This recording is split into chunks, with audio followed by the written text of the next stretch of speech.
Hi guys, welcome to my channel. Welcome to my first ever YouTube sit down video. I'm very excited for this one, and since it's my first video, I thought why not to make it informative.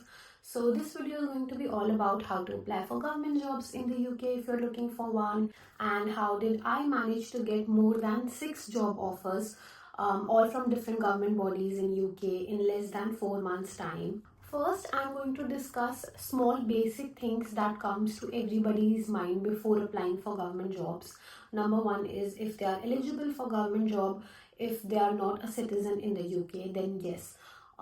Most of the government jobs you are eligible even if you are not a citizen of UK, but if you are a citizen of any of the Commonwealth countries, I will put a link in the description box of all countries जो Commonwealth countries में आती हैं और जिनके citizens are eligible for most of the jobs.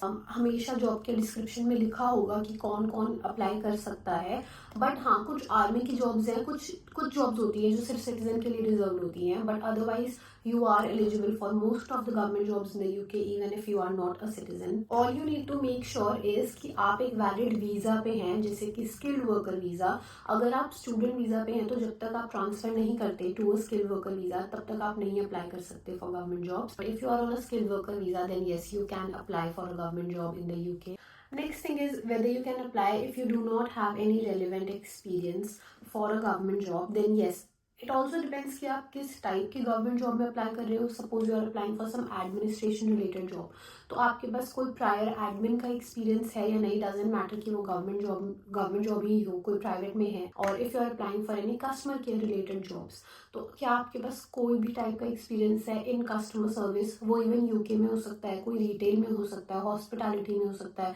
All you need to make sure is कि आप अपने पुराने जॉब्स के रेलिवेंट सॉफ्ट स्किल्स उठा रहे हो to apply. It doesn't have to really make a direct connection with the job, but with your soft skills. Next is कि कौन सी वेबसाइट पे अप्लाई करना चाहिए. तो number one is definitely civilservice.gov.uk. इस पे सारी एड्स आती हैं फॉर डिफरेंट डिपार्टमेंट्स, HMRC की भी और जितनी भी गवर्नमेंट बॉडीज हैं सबकी जॉब एडवर्स इस पे आती हैं.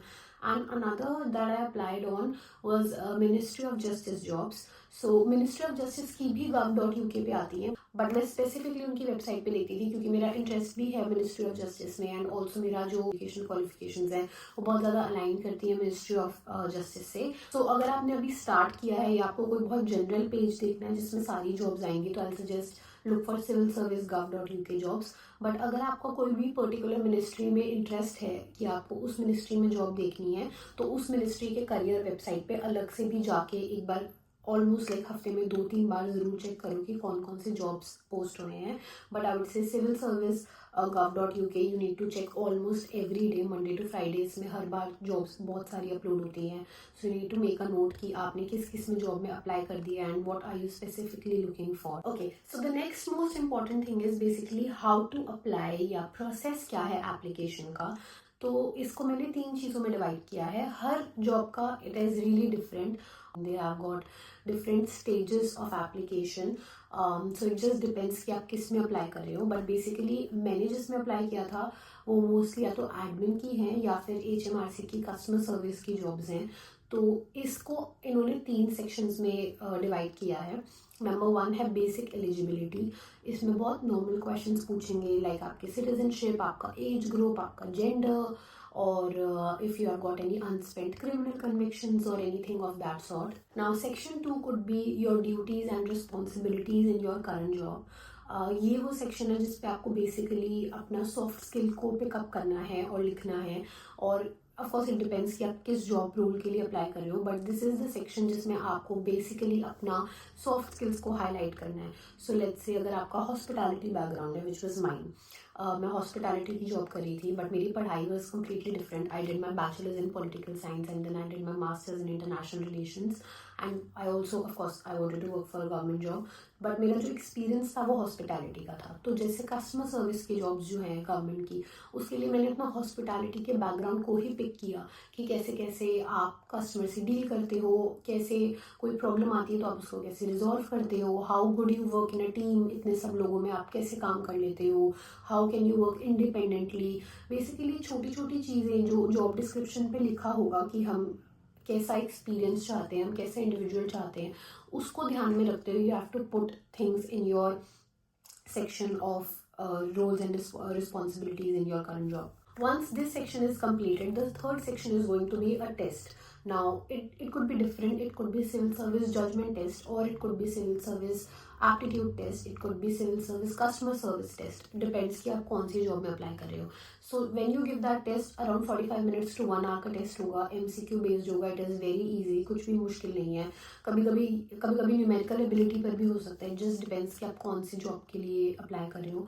सो आई वुड से कि आप किसके लिए अप्लाई कर रहे हो, पहले तो उसका टेस्ट कैसे क्लियर करते हैं, क्या पासिंग क्राइटेरिया है और किस मेट्रिक्स पे वो चीज़ें जज होती हैं, उसको ध्यान में रखना बहुत इंपॉर्टेंट है. जैसे अगर कस्टमर सर्विस का टेस्ट है तो मेक श्योर कि आपके जो भी रिप्लाईज हैं, जो भी आपके रिस्पॉन्सेज हैं MCQ के अंदर भी, वो सब कस्टमर सर्विस के ओरिएंटेशन पे हो. ऑप्शंस बहुत सिंपल होंगे. लाइक फॉर एग्जांपल, अगर आपको कोई एक सिचुएशन दे दी कि ऐसी सिचुएशन है जहाँ पे कोई कस्टमर गॉट रियली एंग्री, तो आप उनको कैसे समझाओगे.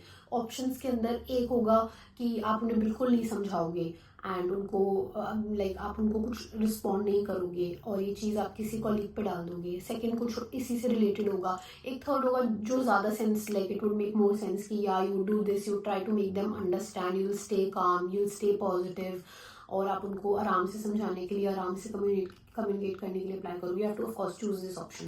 सो बेसिकली आप कौन सा टेस्ट दे रहे हो, उसके जो ऑप्शंस हैं उनको बहुत क्लियरली पढ़ो. And it is very simple test.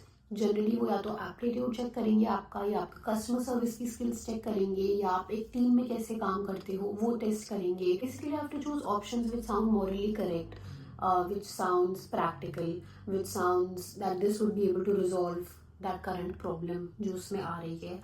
End of course कुछ भी ऐसे नहीं लिखना है कि भाई हम तो कुछ नहीं करेंगे and stuff like that. The test is also really easy. और कभी कभी जैसे for example HMRC customer service test अगर आपने एक बार दे दिया है और अगर आप किसी और लोकेशन के लिए दोबारा अप्लाई करते हो, you don't really need to give it all over again. वो सेव कर लेता है आपके responses and you would be able to use that responses अगर आप क्लियर कर लेते हो to your next application also.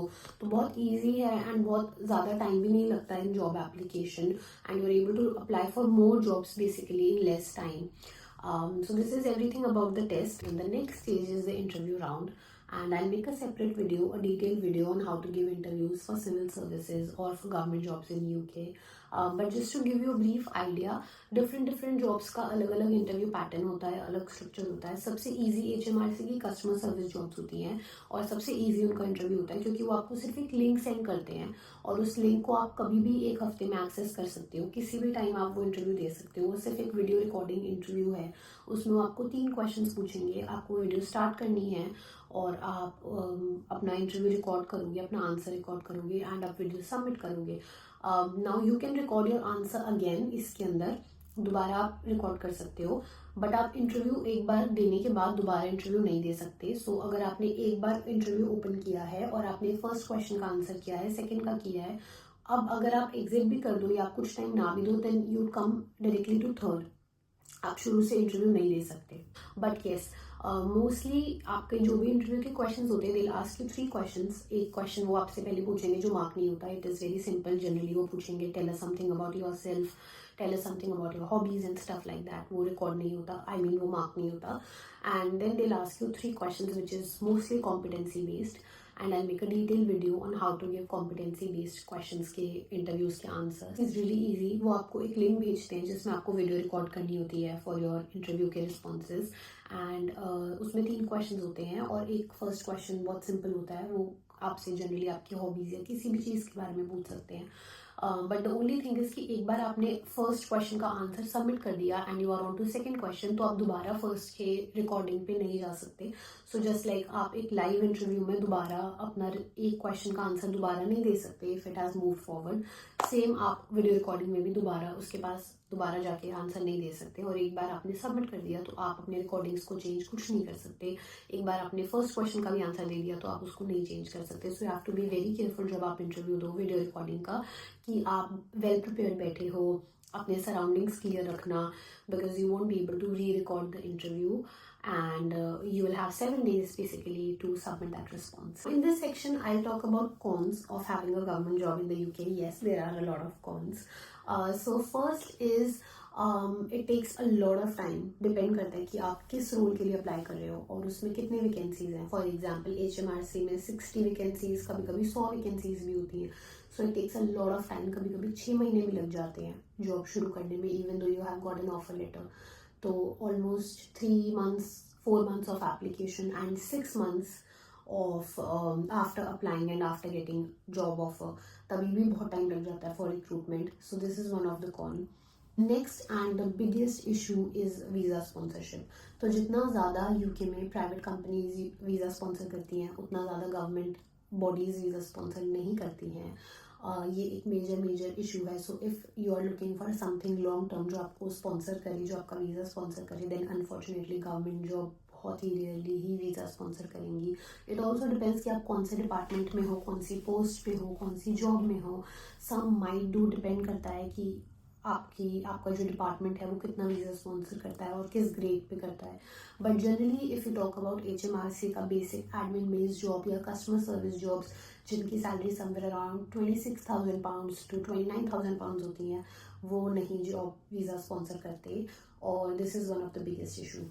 Now one question that would come to everybody's mind is कि अगर वो वीज़ा स्पॉन्सर नहीं कर रहे हैं तो what is the point of applying? हम क्यों जॉब करना चाहते हैं, गवर्नमेंट जॉब यूके में?